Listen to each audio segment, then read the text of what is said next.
सन्मान निधीच्या वितरणाची सुरुवात आपण आजपासून करत आहोत आणि साधारणपणे 9 ऑक्टोबर रोजी आपण शेवटचं डीबीटी केलेलं होतं आणि त्यावेळेला जवळपास 2,34,00,000 पेक्षा अधिक महिलांना आपण या योजनेअंतर्गत लाभ दिला होता। लाभ वितरणाची सुरुवात आजपासून होत असताना येत्या 4 ते 5 दिवसांमध्ये टप्प्याटप्प्याने आपण या लाभाचं वितरण करणार आहोत। 67 लाखापेक्षा अधिक महिलांना आज आपण पहिल्या दिवशी लाभ वितरित करत आहोत।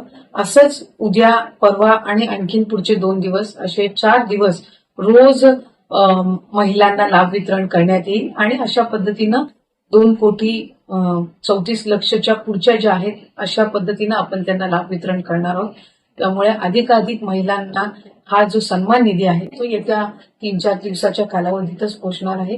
माझी सर्व माता भगिनींना मनापासूनची विनंती आहे की आपल्याला लाडकी बहीण योजनेचा लाभ राज्याचे हे 3 लाडके भाऊंच्या माध्यमातून मिळतच आहे, पण याचा आपल्या पुढच्या ज्या उद्योगधंद्यांसाठी असेल, आपल्या वैयक्तिक जीवनामध्ये आरोग्यासाठी असेल, आपल्या कुटुंबासाठी असेल, स्वतःसाठी याचा निश्चितपणाने आपण योग्य तो वापर करावा। आपल्या सगळ्या जणींना नवीन वर्षाच्या लाडक्या बहिणींनो व लाडक्या ताईंनो, तुम्हाला संक्रांतीनिमित्त 3,000 रुपये वाटप सरकारने जाहीर केलेलं आहे। हो, एकदम खरं ऐकता तुम्ही। 3,000 रुपये तुम्हाला येते 1-2 दिवसांमध्ये सर्व लाडक्या बहिणींच्या बँक खात्यामध्ये जमा होणार आहे।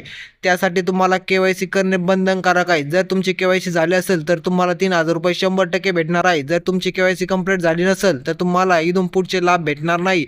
व आता इथून पुढे म्हणजे तुम्हाला जानेवारीपासून तुम्हाला तुमचे लाभ मिळणार नाही। त्यामुळे तुम्हाला डिसेंबरचा हप्ता तुम्हाला भेटू शकतो, परंतु जानेवारीचा हप्ता तुम्हाला भेटणार नाही। त्यामुळे तुम्ही तुमची लवकर केवायसी कंप्लीट करून घ्या आणि 3,000चा लाभ घ्या। आता याबद्दल जर तुम्हाला काही डाऊट असेल कमेंट बॉक्समध्ये कमेंट करून नक्की सांगा, याचं सोल्युशन 100% मिळणार आहे। चला तर मग लाडक्या बहिणींनो, भेटूया पुढच्या नवीन व्हिडिओमध्ये। व्हिडिओ जर तुम्हाला आवडला असेल तर व्हिडिओला आत्ताच एक लाईक करा। चॅनलवरती जर तुम्ही प्रथम आला असाल चॅनलला सबस्क्राईब करून ठेवा। भेटूया मग पुढच्या नवीन व्हिडिओमध्ये। धन्यवाद।